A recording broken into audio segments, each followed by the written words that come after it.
Chapter 10. Persistence. The sustained effort necessary to induce faith. The 8th step toward riches. Persistence is an essential factor in the procedure of transmuting desire into its monetary equivalent. The basis of persistence is the power of will. Willpower and desire, when properly combined, make an irresistible pair. Those who accumulate great fortunes are sometimes called cold-blooded or ruthless. Frequently, it is simply because their critics simply don't understand that what they have is a strong desire backed up by willpower, which they mix with persistence. It is the combination that ensures the attainment of their objectives. The majority of people are ready to throw their aims and purposes overboard and give up at the first sign of opposition or misfortune. A few carry on despite all opposition until they attain their goal. There may be no heroic connotation to the word persistence, but persistence does for your character what carbon does to iron. It hardens it to steel. The building of a fortune will involve the application of the entire 13 factors of this philosophy. These principles must be understood, and they must be applied with persistence by all who accumulate money. Your test of persistence. If you are reading this book with the intention of seriously applying the knowledge, the first test of your persistence will come when you begin to follow the 6 steps described in the 3rd chapter. Desire. Unless you are one of the few people who already have a definite goal and a definite plan for its attainment, you may read the instructions, but you will never actually apply them in your daily life. Lack of persistence is one of the major causes of failure.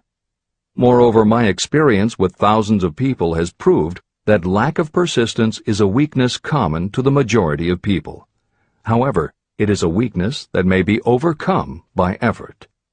The ease with which lack of persistence may be conquered will depend entirely upon the intensity of your desire. The starting point of all achievement is desire. Keep this constantly in mind. Weak desires bring weak results, just as a small amount of fire makes a small amount of heat. If you are lacking in persistence, this weakness may be remedied by building a stronger fire under your desires. Continue reading through to the end of this book. Then go back to Chapter 3 and start immediately to carry out the instructions for using the 6 steps. The eagerness with which you follow these instructions will indicate clearly how much or how little you really desire to accumulate money. If you find that you are indifferent, you may be sure that you have not yet acquired the money consciousness that you must possess before you can be sure of accumulating a fortune. Fortunes gravitate to those whose minds have been prepared to attract them, just as surely as water gravitates to the ocean. If you are weak in persistence, focus on the instructions in Chapter 11, Power of the Mastermind. Surround yourself with a mastermind group, and through the cooperation of the members of this group, you can develop persistence. You will find additional instructions for the development of persistence in Chapter 5, Autosuggestion, and in Chapter 13, The Subconscious Mind. Follow the instructions in these chapters until you build up habits that convey to your subconscious mind a clear picture of the object of your desire. From that point on, you will not be handicapped by lack of persistence. Your subconscious mind works continuously while you are awake and while you are asleep. Are you money conscious or poverty conscious? Occasional effort to apply the rules will be of no value to you. To get results, you must apply all of the rules until they become a fixed habit with you. In no other way can you develop the necessary money consciousness. Just as money is attracted to those who have deliberately set their mind on it, poverty is attracted to those whose mind is open to it. And although money consciousness must be developed intentionally, poverty consciousness develops without conscious application of habits favorable to it. Poverty consciousness will seize the mind that is not occupied with money consciousness. If you understand the point of the preceding paragraph, you will understand the importance of persistence in the accumulation of a fortune. Without persistence, you will be defeated even before you start. With persistence, you will win. If you have ever had a nightmare, you will realize the value of persistence. You are lying in bed, half awake, with a feeling that you are about to smother. You are unable to turn over or to move a muscle. You realize that you must begin to regain control over your muscles. Through persistent effort of willpower, you finally manage to move the fingers of one hand. By continuing to move your fingers, you extend your control to the muscles of one arm until you can lift it. Then you gain control of the other arm. You finally gain control over the muscles of one leg, and then extend it to the other leg. Then, with one supreme effort of will, you regain complete control over your muscular system and snap out of your nightmare. You did it step by step. You may find it necessary to snap yourself out of your mental inertia in a similar way. First, by moving slowly, then increasing your speed until you gain complete control over your will. Be persistent, no matter how slowly you may have to move at first. With persistence will come success. Snap out of mental inertia. If you select your mastermind group with care, you will have in it at least one person who will aid you in the development of persistence. Some people who have accumulated great fortunes did so because of necessity. They developed the habit of persistence because circumstances forced them to become persistent. Those who have cultivated the habit of persistence seem to enjoy insurance against failure. No matter how many times they are defeated, they finally arrive up toward the top of the ladder. Sometimes it appears that there is a hidden guide whose duty is to test us through all sorts of discouraging experiences. Those who pick themselves up after defeat and keep on trying finally arrive, and the world says, "I knew you could do it." The hidden guide lets no one enjoy great achievement without passing the persistence test. Those who can't take it simply do not make the grade. Those who can take it are rewarded for their persistence, and in return they get the goal they are pursuing. But that is not all. They receive something infinitely more important than material compensation: the knowledge that every failure brings with it the seed of an equivalent advantage. Persist past your failures. The people who learn from experience the importance of persistence will not accept defeat as being anything more than temporary. They are the ones whose desires are so persistently applied that defeat is finally changed into victory.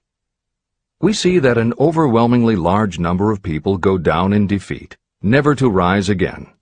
We also see the few who take the punishment of defeat as an urge to greater effort.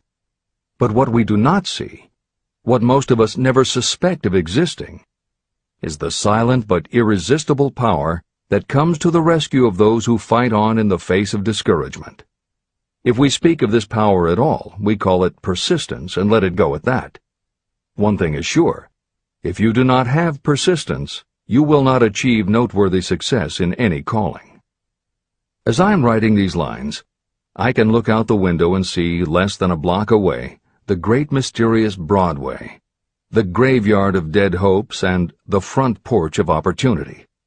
From all over the world, people have come to Broadway seeking fame, fortune, power, love, or whatever it is that human beings call success. Once in a great while, someone steps out from the long procession of seekers, and the world hears that another person has conquered Broadway. But Broadway is not easily nor quickly conquered. Broadway acknowledges talent, recognizes genius, and pays off in money only after a person has refused to quit. The secret is always inseparably attached to one word: persistence. Editor's comments. Today we think of making it on Broadway in terms of the theater, but here Napoleon Hill uses Broadway as a metaphor for the New York arts, publishing, and entertainment industries in general. In the original edition of Think and Grow Rich, Hill used this introduction to tell of Fannie Hurst, one of the best-selling authors of the day, who pounded the streets of New York for 4 years and received 36 rejection slips from one publisher alone before her persistence paid off and she finally got published. Although Napoleon Hill chose Fannie Hurst to illustrate his point about overcoming poverty and adversity, he knew all about both from personal experience. Hill's own story is one of very humble beginnings and devastating failures that would have defeated most people.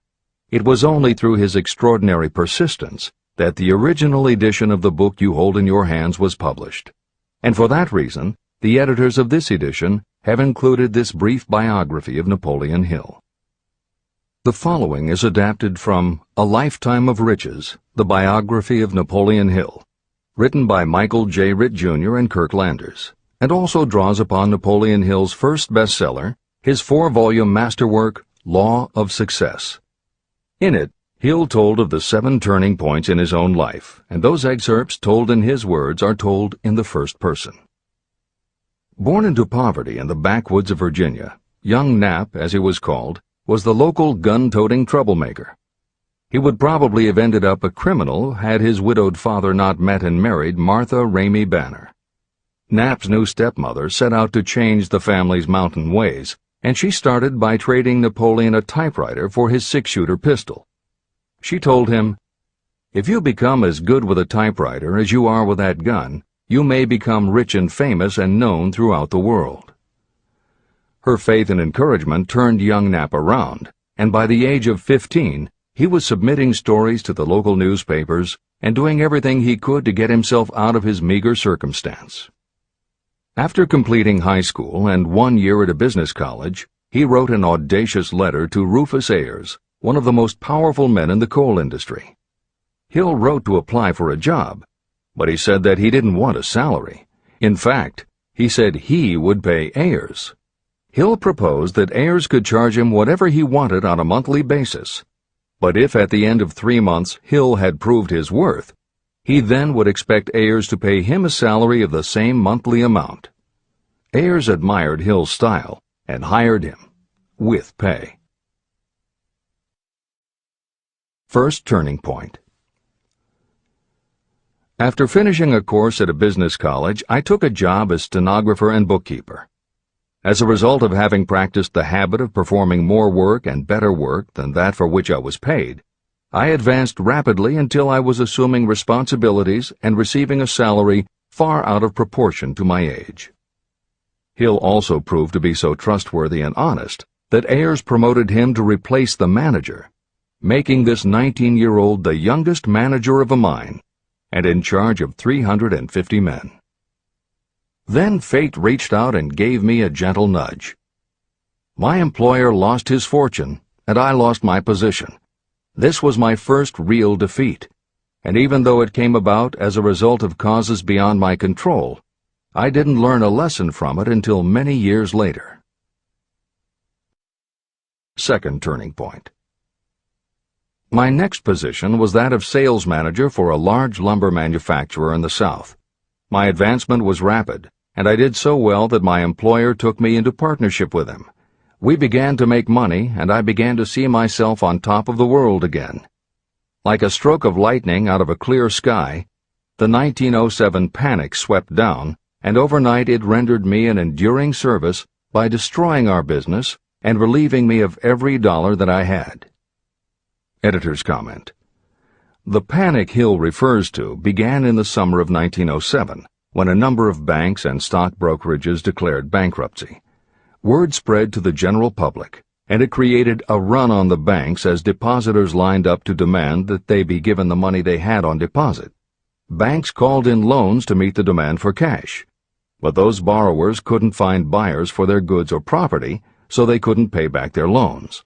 When the banks couldn't get back the money they had loaned, they repossessed the homes or businesses that the borrowers had put up as collateral. Businesses were closed, farmers were evicted from their land, jobs were lost, so even more banks were forced to close, and it just kept getting worse. America was caught in a downward spiral that was reversed only when the major Wall Street bankers and financial executives, who were themselves in danger of losing their businesses, stepped in to shore up troubled banks. It was in large part because of the bank panic of 1907 that legislation was enacted in 1913 to create the Federal Reserve System. This is the end of the editor's comments. Third turning point. This was my first serious defeat. I mistook it then for failure, but it was not. And before I complete this lesson, I will tell you why it was not. It required the 1907 panic and the defeat that it brought me to redirect my efforts from the lumber business to the study of law. I entered law school with the firm belief that I would emerge doubly prepared to catch up with the end of the rainbow and claim my pot of gold. Napoleon Hill planned to put himself and his brother through law school by writing articles for Bob Taylor's magazine. It was through the magazine that he arranged the fateful meeting with Andrew Carnegie, described at the beginning of this book. As was noted there, when Carnegie proposed the idea of writing The Philosophy of Success, he told Hill that he would have to earn his own way.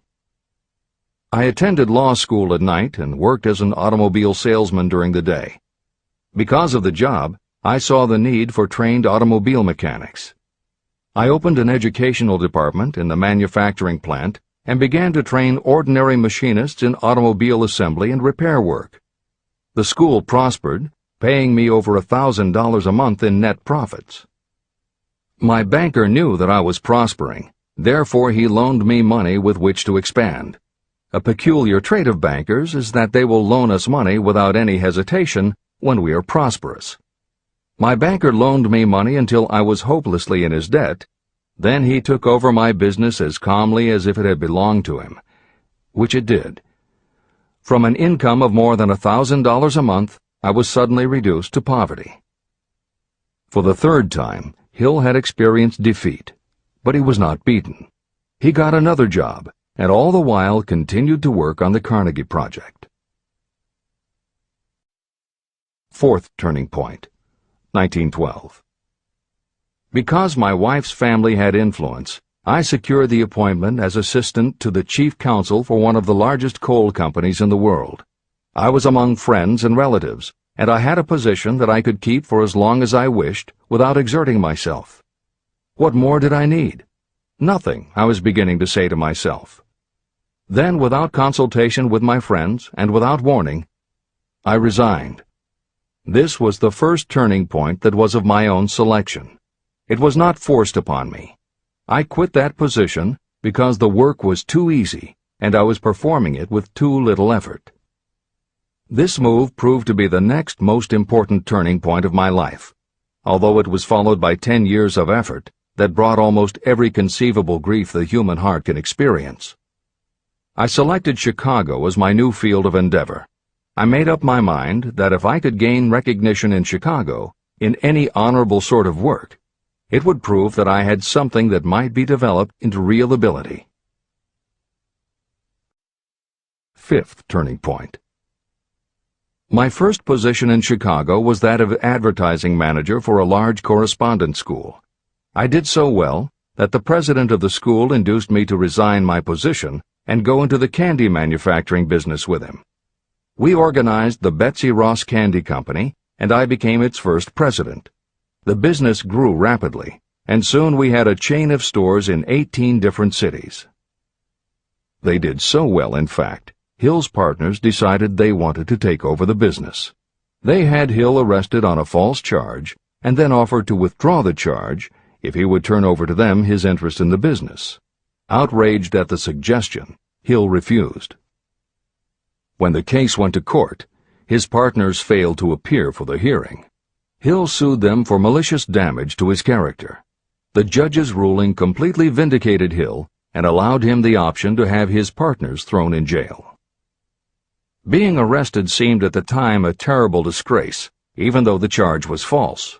It was not a pleasant experience, and I would not wish to go through a similar experience again, but I must admit that it was worth all the grief it cost me, because it gave me the opportunity to find out that revenge was not a part of my makeup.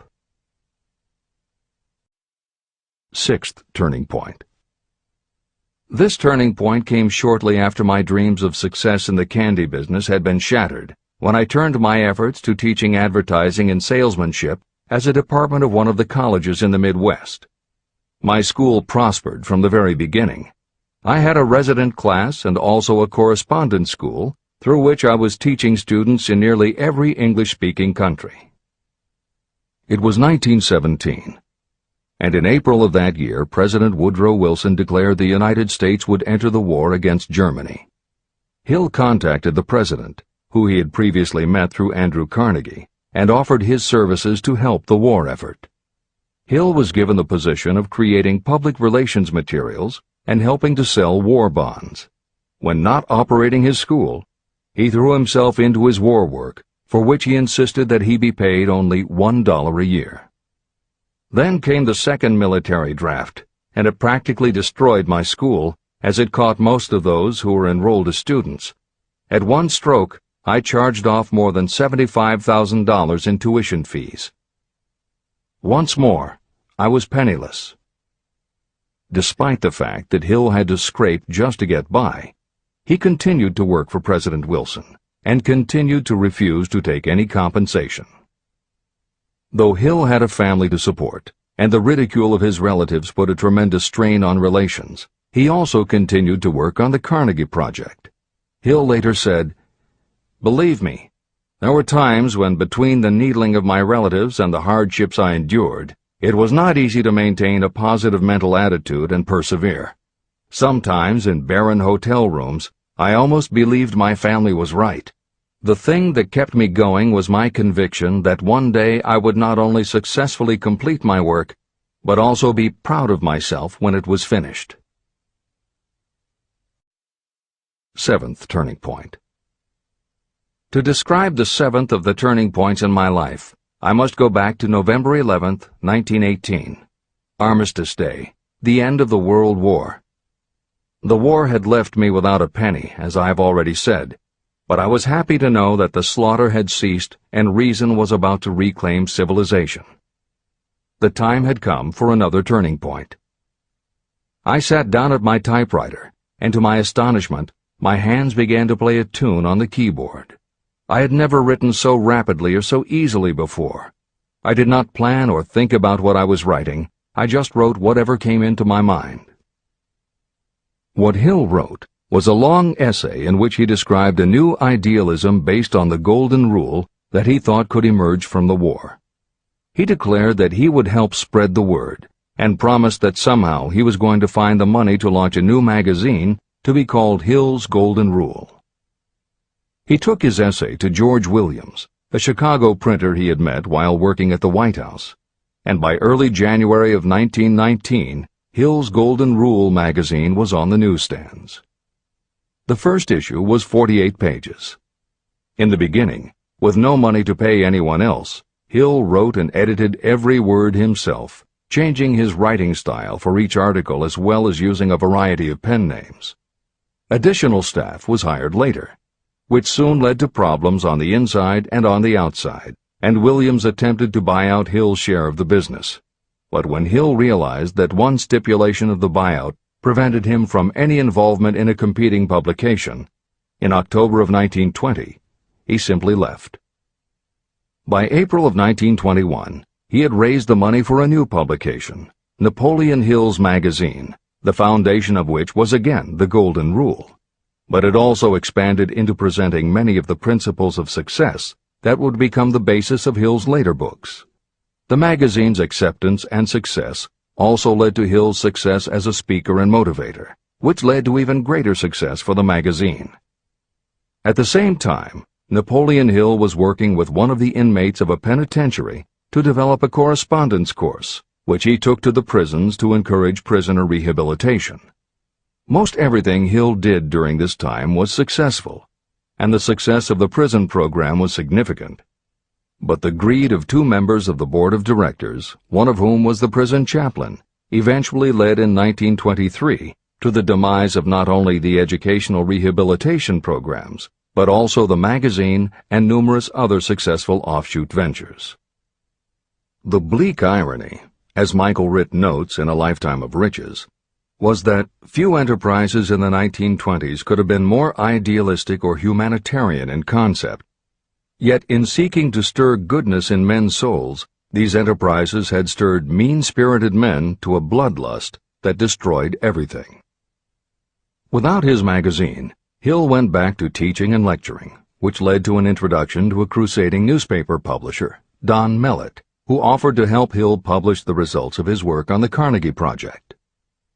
At this same time, Mellett learned that Prohibition gangsters were selling narcotics and bootleg liquor to school children in Canton, and members of the local police force were being bribed to do nothing about it. Mellett was outraged and wrote an expose in his Canton Daily News, while Hill contacted the governor to implement a state investigation of the corrupt police department. A week before Hill and Mellett were to finalize the financing for the publication of Hill's book, Don Mellett was ambushed outside his home and assassinated by a gangster and a renegade cop. They tried to kill Hill, too, but through pure luck he escaped and fled to the Smoky Mountains, where he remained holed up in a backwoods shack for most of a year.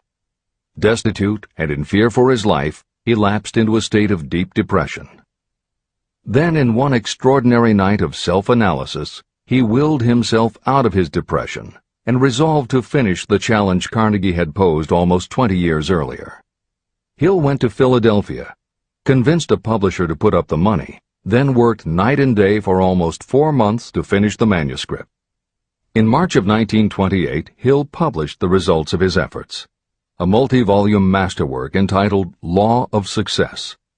No one had ever seen anything like it. It was a phenomenon, a runaway bestseller.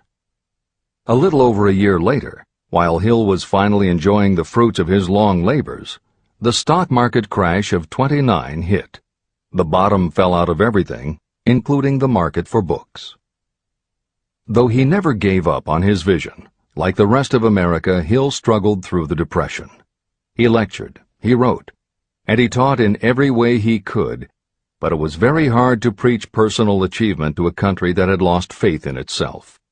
Napoleon Hill made it his personal mission to turn the tide by creating a variety of self-help programs, but it became disappointingly apparent that it was going to take more than one man to do it. When Franklin Delano Roosevelt was elected president, he reached out to Hill.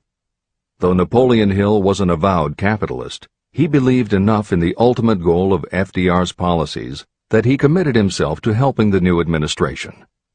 Throughout the Depression years, he became a close confidant of the president's, helping to guide Roosevelt in his efforts to revitalize America. It is said that it was Hill who gave FDR the famous line, "We have nothing to fear but fear itself."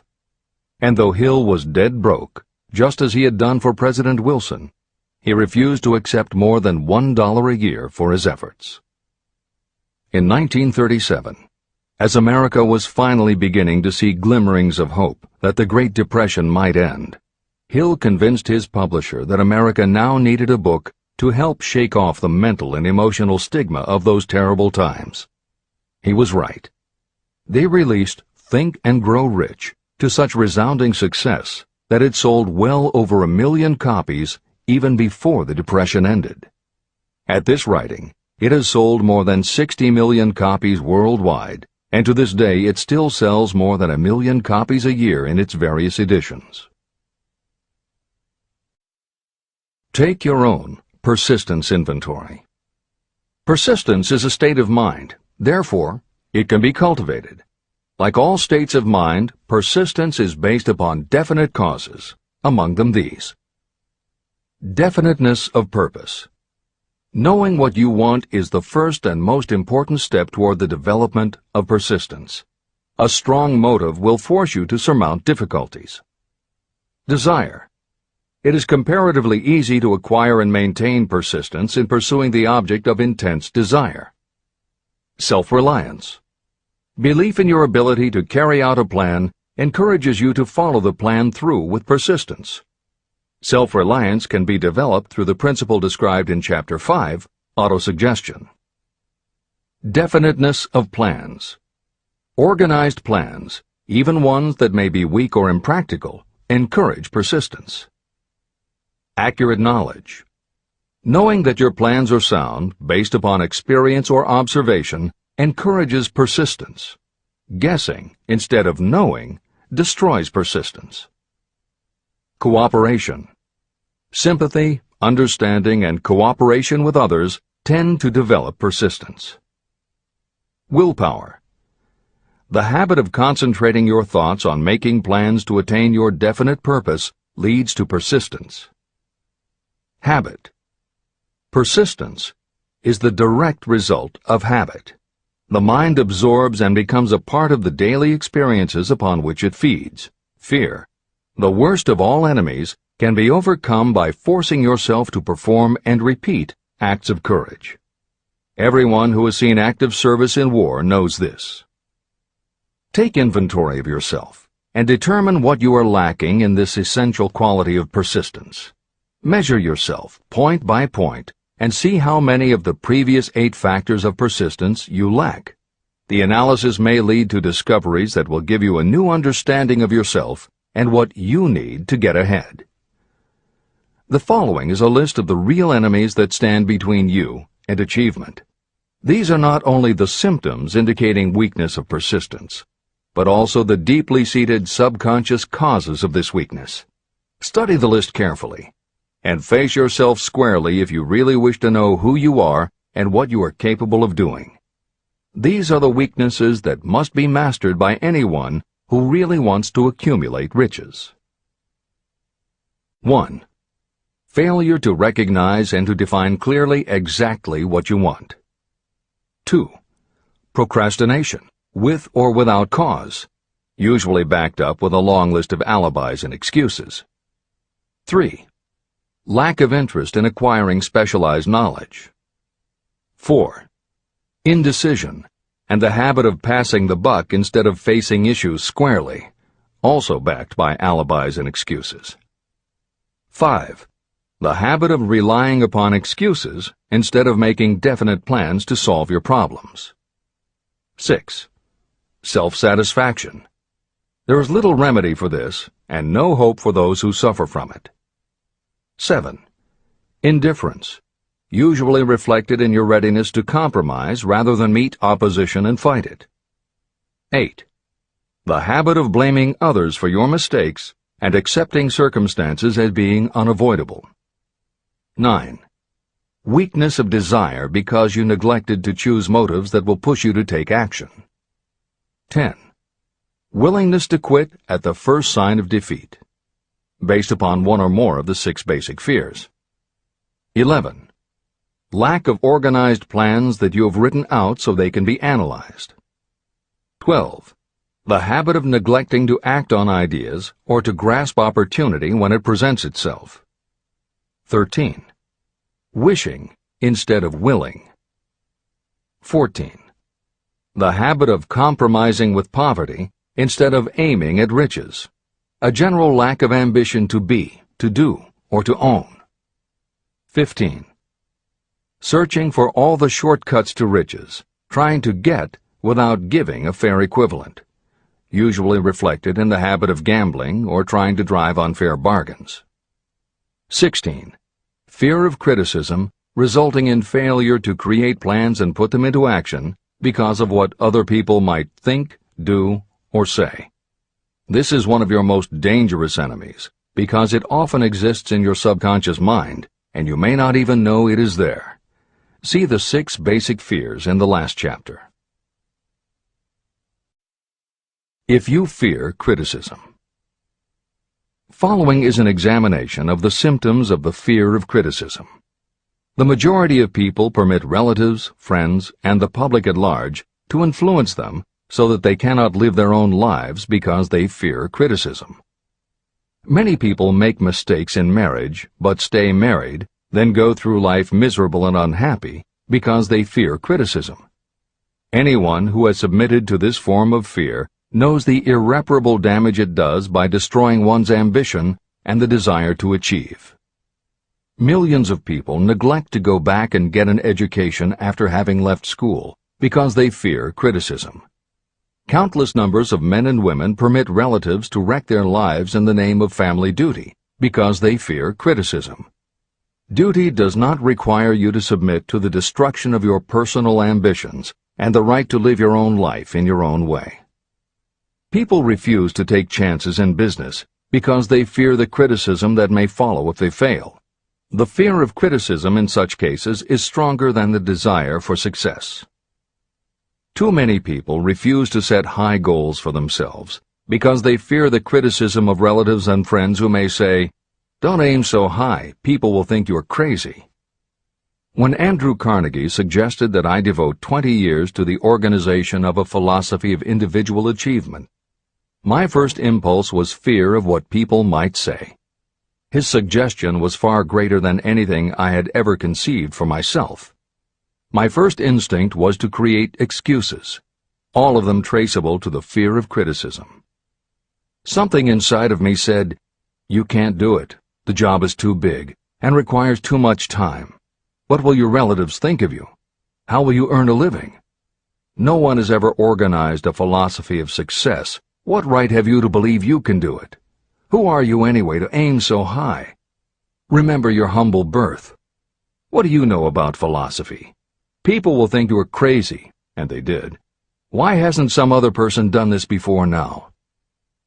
These and many other questions flashed into my mind. It seemed as if the whole world had suddenly turned its attention to me with a purpose of ridiculing me into giving up all desire to carry out Mr. Carnegie's suggestion.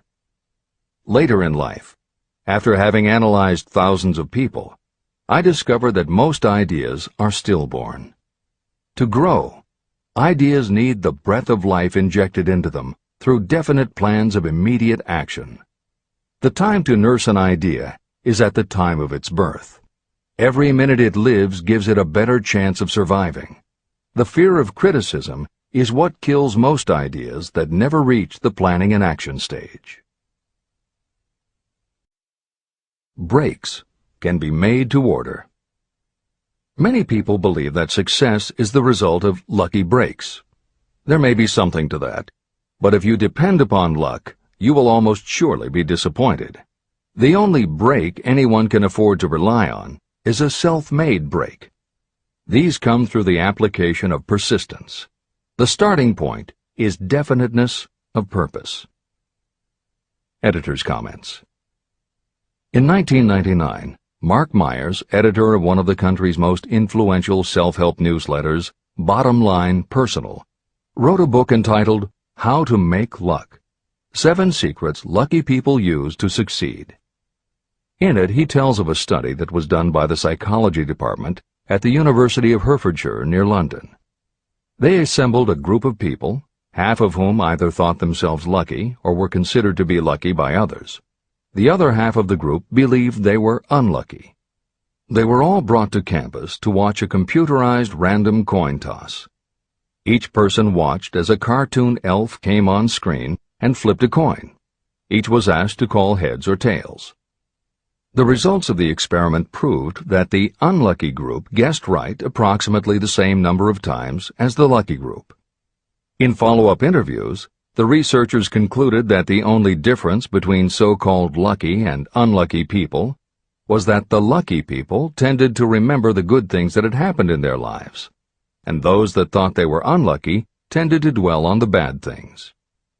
The scientific fact is that luck, in terms of calling a coin toss, spinning a wheel, or turning a card, is completely random, and there's nothing we can do about it. All we can control is what we say and do. Everything else that happens to us depends upon the actions of others and the random world in which we live. Then why do some people seem to be so lucky and get all the lucky breaks? Myers says it is because, unlike luck, lucky breaks are something you can control, and lucky people, whether they know it or not, have taken specific steps to make their good luck. You can influence lucky breaks in 2 ways. You have to intentionally put yourself in luck's way, and you must make people want to help you because they believe that you deserve their help. Once you have let the world know you are ready for a break, luck is largely a matter of being introduced to opportunities by people who open doors for us. Myers calls these people gatekeepers.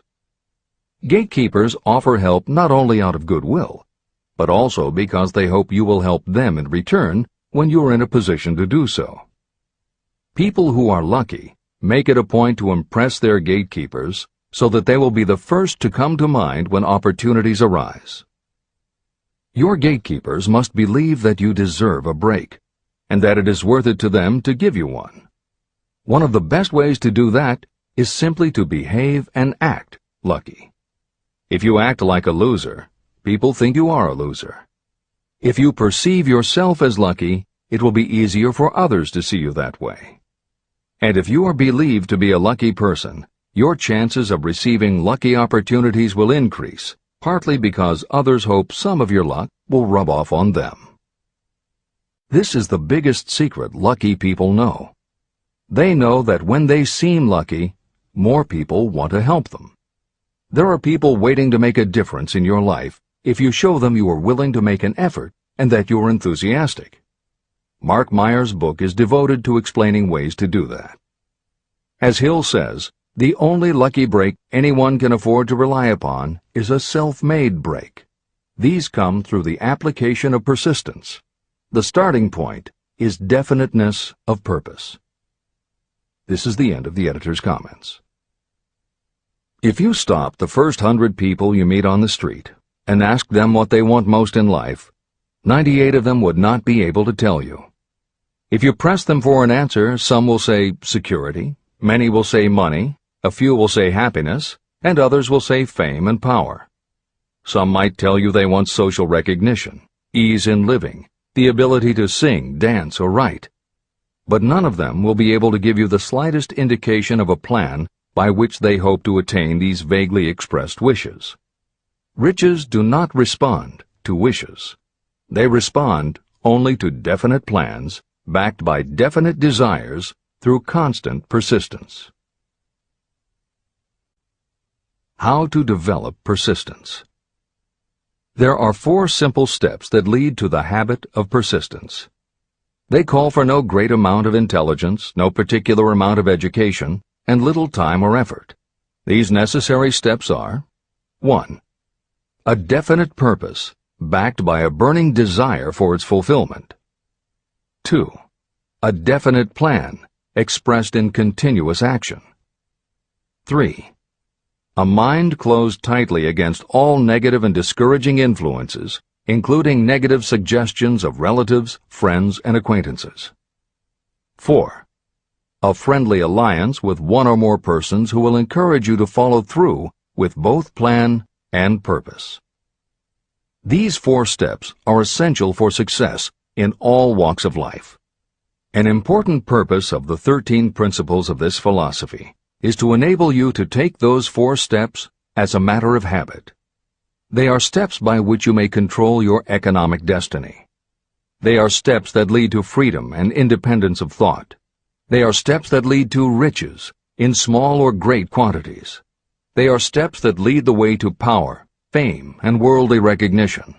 They are 4 steps that guarantee favorable breaks.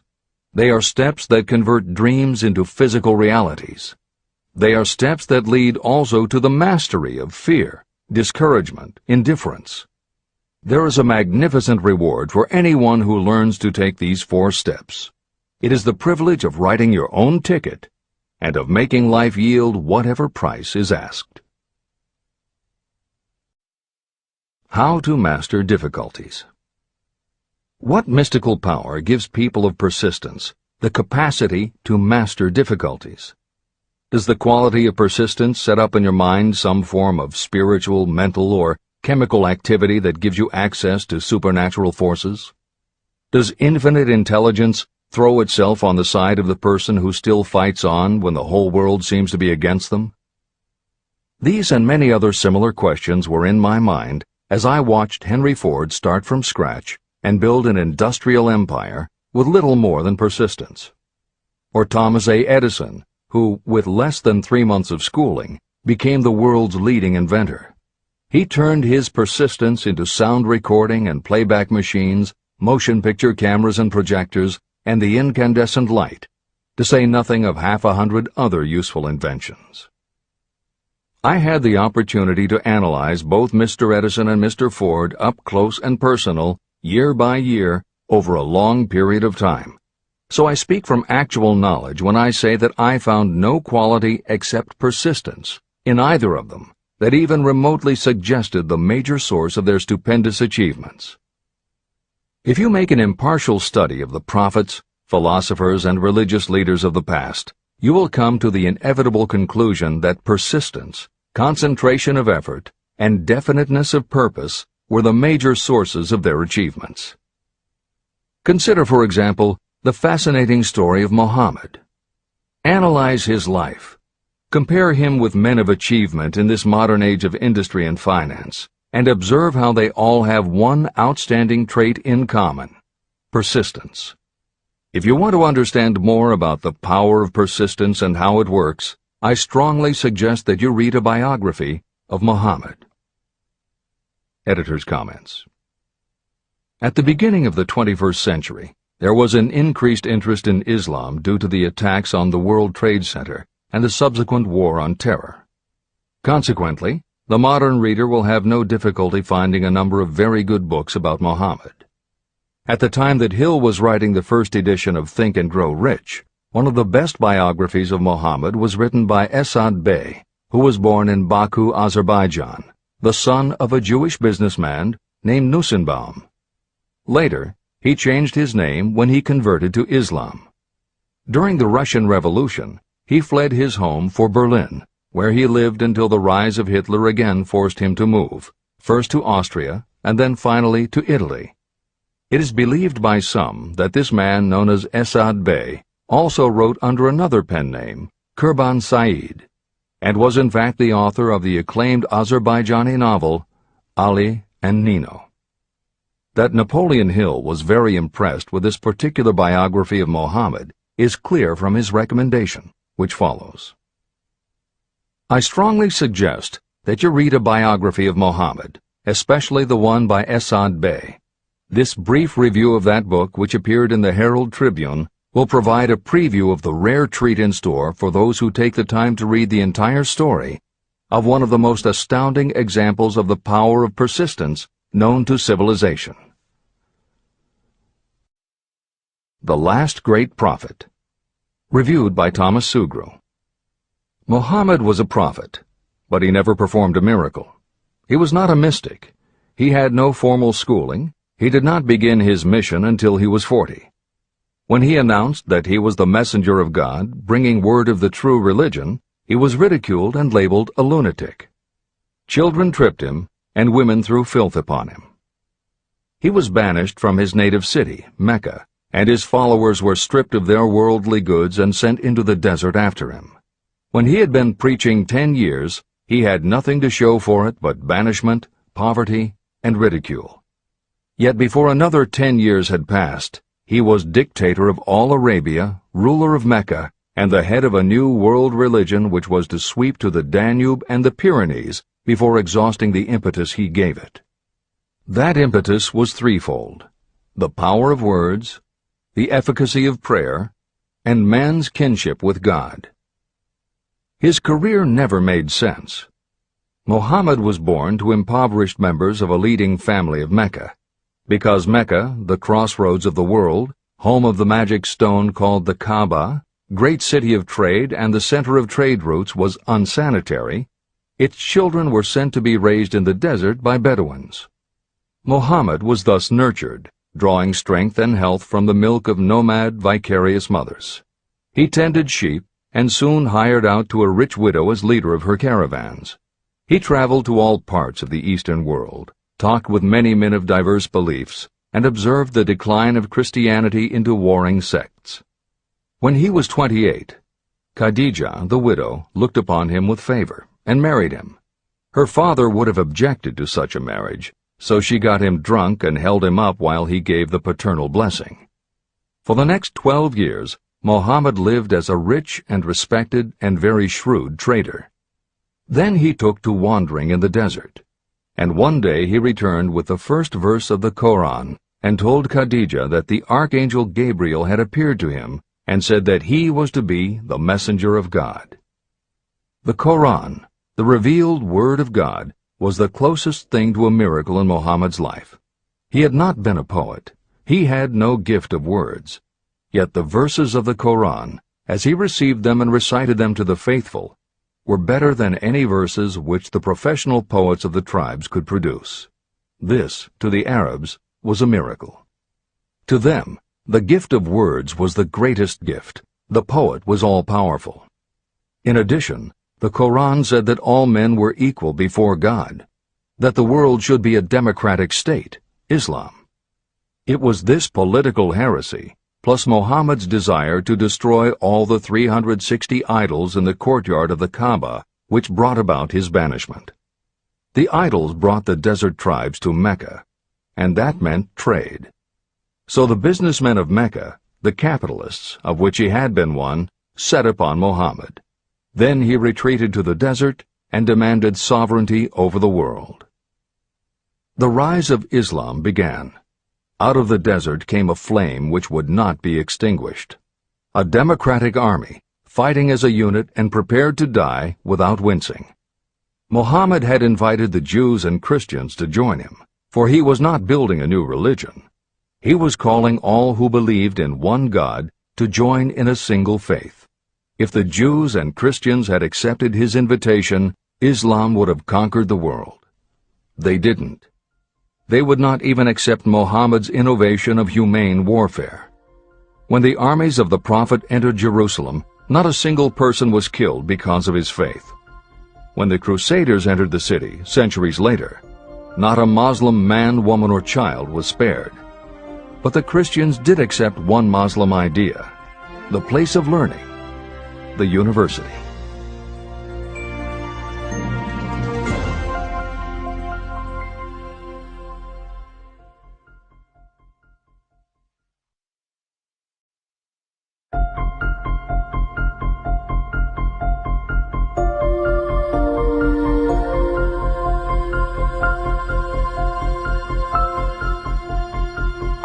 The ladder of success is never crowded at the top.